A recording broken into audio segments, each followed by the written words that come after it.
एका विक्रेत्याने एक टेबल 400 रुपये विकल्यावर त्याला 25% नफा झाला आणि दुसरा टेबल 10% तोट्याने विकला तर एकूण व्यवहारावर ना नफा ना तोटा झाला तर दुसऱ्या टेबलाची खरेदी किंमत किती आपल्याला शोधायची. बघा अशा वेळेस काय करू माहितीये का, ही काय आपली पहिल्या टेबलाची विक्री किंमत ए बरोबर 400 रुपये हो ना.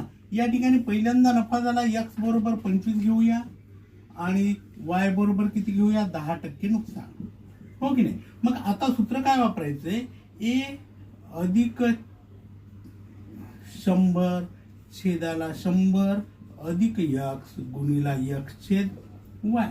इथे देखील आपल्याला गुणिला पाहिजे. ए म्हणजे काय 400 गुणिला 100 छेदाला 100 अधिक 25 गुणिला 25 छेद. मग काय होईल इथे 400 गुणिला 100 भागिला 125 गुणिला 25 छेद 10. इथे 25 5 सव्वाशे हा शून्य गेला आणि 5 दुनी 10. मग आपल्याकडे काय उरलंय 400 गुणिला 2 बरोबर किती 800 रुपये. दुसऱ्या टेबलाची खरेदी किंमत किती 800 रुपये. पर्याय क्रमांक 3.